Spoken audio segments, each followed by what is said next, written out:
Limitless. तो film के शुरू में ही हमारा हीरो सुसाइड कर रहा होता है और यहीं से फिल्म रिवर्स हो जाती है कुछ अर्सा पहले, जहां उसकी हालत किसी ड्रग एडिक्ट जैसी होती है। वो एक राइटर होता है और उसने बुक कॉन्ट्रैक्ट किया होता है और डेडलाइन करीब आ रही होती है, लेकिन उसके दिमाग में कोई आइडिया नहीं होता। उसके पास कोई मोटिवेशन नहीं होती और वो इधर उधर वक्त ज़ाया करता रहता है। उसकी इन्हीं आदतों की वजह से उसकी गर्लफ्रेंड लिंडी उससे ब्रेकअप कर लेती है।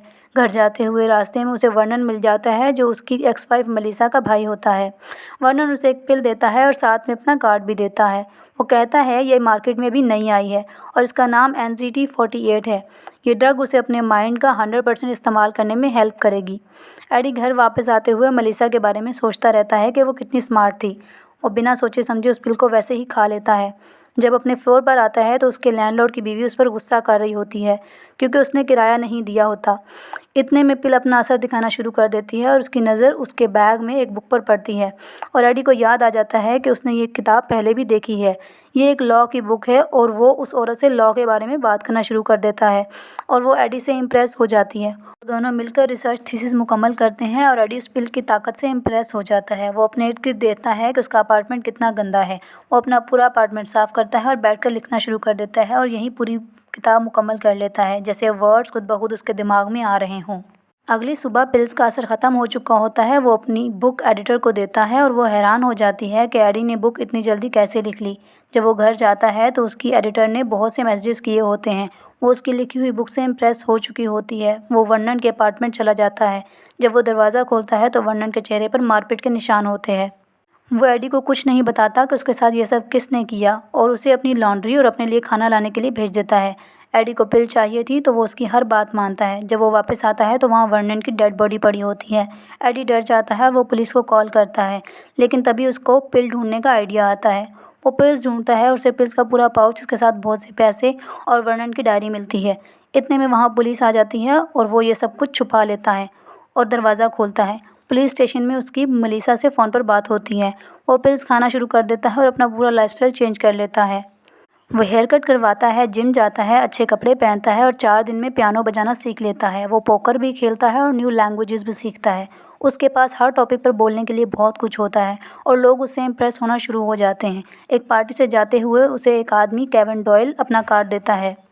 केविन उसे कॉल करने का कहता है। वो नए दोस्त भी बनाता है जिनके साथ घूमने भी जाता है, महंगे होटल्स और रेस्टोरेंट्स में एंजॉय करता है। वो कहता है कि उसे ऐसा महसूस होता है कि अगर वो आगे नहीं बढ़ रहा तो वो फट जाएगा। तभी उसे स्टॉक मार्केट में काम करने का आइडिया आता है। वो नंबर्स को स्टडी करता है और स्टॉक मार्केट को समझता है, लेकिन उसके पास इन्वेस्टमेंट नहीं होती। वो जानता है कि कोई बैंक भी उसे लोन नहीं देगा, क्योंकि उसके पास कोई नेटवर्थ या गारंटी नहीं है। इसलिए वो एक गैंगस्टर से मिलता है जिसका नाम गैनेडी होता है। वो उसे पैसे देने के लिए तैयार हो जाता है। वो एडी को कहता है कि अगर उसने पैसे वापस ना किए तो वो उसकी चमड़ी उधेड़ देगा और उसके टुकड़े टुकड़े कर देगा। स्टॉक मार्केट में उसके काम से लोग इम्प्रेस होना शुरू हो जाते हैं। लिंडी भी उसके पास वापस आ जाती है और उसे अपने काम की वजह से शोहरत भी मिलना शुरू हो जाती है।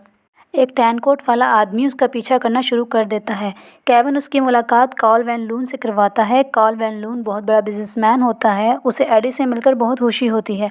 वो उसे अपने साथ गाड़ी में बिठाकर घर छोड़ने जाता है और रास्ते में उसे अपनी फाइल स्टडी करने के लिए देता है। एडी फाइल्स को स्टडी करता है और बताता है कि तुम बहुत बड़े मर्जर का सोच रहे हो, जिससे हर कोई एनर्जी के लिए तुम्हारे आगे घुटने टेक देगा। कार्ल एडी से इम्प्रेस हो जाता है। इतने में एडी का घर आ जाता है और वो घर जाने के बजाय चलना शुरू कर देता है और सोचता है कि वो क्या कुछ कर सकता है। वो बहुत बड़ा बिजनेसमैन बनेगा या प्रेसिडेंट। इतने में एडी को चक्कर आना शुरू हो जाते हैं। उसे वक्त भूलना शुरू हो जाता है। दिन के कई घंटे उसे याद ही नहीं रहते। टैन कोट वाला आदमी उसका पीछा करता रहता है। एडी क्लब से एक लड़की मारिया विनबर्ग के साथ वापस आता है और उसे ये भी याद नहीं रहता। रात को उसकी लड़ाई गुंडों से होती है, लेकिन एडी को फाइट मूवीज़ के सीन याद आना शुरू हो जाते हैं और वो गुंडों को बहुत मारता है। अगली सुबह वो एक ब्रिज पर खड़ा होता है, लेकिन उसे पिछली रात के बारे में कुछ भी याद नहीं रहता। एडी पिल्स नहीं लेता क्योंकि उसे साइड इफ़ेक्ट समझ आने लगते हैं। कॉल की फाइल्स को स्टडी करना होता है, लेकिन कॉल के साथ मीटिंग का टाइम आ जाता है और उसने कुछ भी स्टडी नहीं किया होता। वो पिल्स लिए बगैर ही कॉल से मिलने चला जाता है।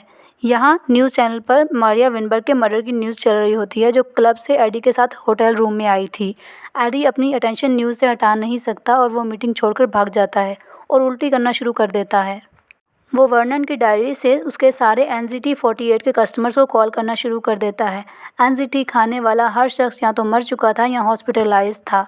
जब एडी उस डायरी में मौजूद एक नंबर पर कॉल करता है तो वो उसी टैन कोट वाले आदमी का नंबर होता है जो एडी का पीछा कर रहा होता है। वर्नन के कस्टमर्स में से एक मलीसा भी थी। एडी मलीसा से मिलता है और उसकी हालत बहुत ख़राब होती है। वो उसे बताती है कि उसने भी एनजीटी खाना छोड़ दी है। वो एडी को समझाती है कि वो एनजीटी खाना मत छोड़े, बल्कि अपनी डोज को लिमिटेड रखे और आहिस्ता आहिस्ता छोड़े। एडी लाइफस्टाइल चेंजेस करता है, अपनी डोज को लिमिटेड रखता है, अच्छा खाना खाता है और अल्कोहल पीना छोड़ देता है।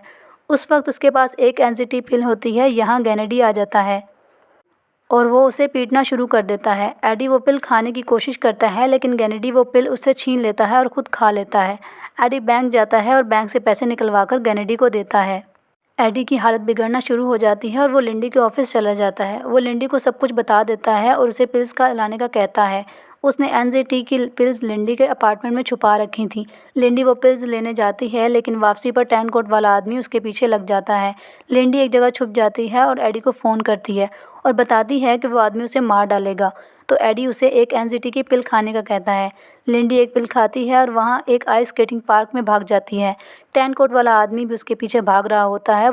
वो स्केटिंग करती हुई एक बच्ची को उठाती है और उसे घुमाकर टैन कोट वाले आदमी को उसके जूते मारती है और भाग जाती है। गैनेडी अब एडी को पिल्स के लिए ब्लैकमेल करना शुरू कर देता है। एडी 2 बॉडीगार्ड्स हायर करता है। वो एक लैब में एनजीटी की रिवर्स इंजीनियरिंग के लिए मेडिकल रिसर्चर को भी हायर करता है। वो मारिया विनबर्ग के मर्डर में प्राइम सस्पेक्ट होता है, इसलिए वो एक बहुत बड़े लॉयर को भी हायर करता है। कॉल एडी को हैंक एडवुड के साथ मर्जर के लिए साथ रखता है, लेकिन अभी फाइनल डील होना बाकी है। एडी घर आता है तो उसका अपार्टमेंट बिखरा होता है।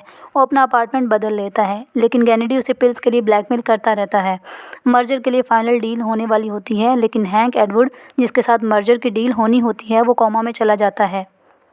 एडी मारिया विनबर्ग के केस की इन्वेस्टिगेशन के लिए पुलिस स्टेशन जाता है। वहाँ वो अपना कोट उतारकर अपने लॉयर को देता है। जब वो ऑफिस वापस आता है तो उसके कोट में एनजीटी पिल्स नहीं होती। वो ऑफिस वापस आता है तो उसके लिए एक पैकेज आता है जिसमें उसके बॉडीगार्ड्स के हाथ काट कर रखे होते हैं। कॉल उसे कहता है, क्या तुम अब भी यहाँ से भाग जाओगे जैसे पहले मीटिंग में भाग गए थे? कॉल को शक होता है कि एडी कुछ छुपा रहा है। एडी वहाँ से चला जाता है। जब वो घर जाता है तो गैनेडी गुंडों के साथ आ जाता है। वो दरवाज़ा तोड़ रहे होते हैं। एडी खुदकुशी करने लगता है तो उसे याद आता है कि एक एनजीटी पिल उसके बॉक्स में पड़ी थी। वो पिल खाने लगता है, लेकिन गैनेडी आकर उसे पकड़ लेता है और उसकी पिल ड्रेन में गिर जाती है। गैनेडी एडी के करीब आता है तो वो उसे एक शार्प नाइफ से मार देता है। गैनेडी मर जाता है। एडी सोचता है कि उसके ब्लड में एनजीटी शामिल है। वो उसका ब्लड पीता है, बाकी गुंडों से लड़ता है और बच जाता है। हैंक एडवुड की डेथ हो जाती है। टैन कोट वाले आदमी को हैंक ने हायर किया था ताकि वो एडी से एनजीटी लेकर आए। हैंक भी एनजीटी पिल्स ले रहा था, लेकिन अब उसकी डेथ हो चुकी थी, तो टैन कोट वाले आदमी के पास एडी को मारने की कोई वजह नहीं बची थी। एडी उस आदमी को हायर करता है और अपने लॉयर के घर जाकर अपनी पिल्स वापस लेता है। 1 साल बाद वो यूएस सेनेट के इलेक्शन लड़ रहा होता है। कॉल एडी के पास आता है और उसे कहता है कि उसने उस लैब को ख़रीद लिया है जिसने एनजीटी बनाई थी। अब वो सप्लाई को कंट्रोल करता है। वो एडी को अपने साथ काम करने की ऑफ़र करता है। वो कहता है कि जब उसकी सप्लाई ख़त्म हो जाएगी तो उसका दिमाग बंद हो जाएगा और वो ख़ुद उसके पास आएगा। एडी बताता है कि उसने एनजीटी के साइड इफ़ेक्ट्स को कंट्रोल कर लिया है और इतने लंबे वक्त तक एनजीटी लेने की वजह से उसके दिमाग ने अडॉप्ट कर लिया है और अब उसे एनजीटी की ज़रूरत ही नहीं। दोस्तों, मेरी नज़र में ये फ़िल्म बहुत ही सेंसिबल और क्लोज टू रियलिटी थी, जिसमें एक शख्स एक ड्रग लेता है और उसका फोकस और प्रोडक्टिविटी बढ़ जाता है। इस फिल्म का एक क्लोज कंपैरिजन फिल्म लूसी है, जिसमें एक लड़की CPH4 की बहुत बड़ी क्वांटिटी एब्जॉर्ब कर लेती है और अपने ब्रेन के 100% को अनलॉक कर लेती है, जिसके बाद उसके पास बहुत सी सुपर पावर आ जाती हैं। वो फिल्म ज़्यादा रियलिस्टिक नहीं है और मेरी नज़र में एक बहुत ही डम फिल्म है। इस फिल्म का आइडिया बहुत ही ज़्यादा क्लोज टू रियलिटी है। So I would rate it 8 out of 10। आपकी इसके बारे में क्या राय है? कमेंट सेक्शन में हमें ज़रूर बताएं।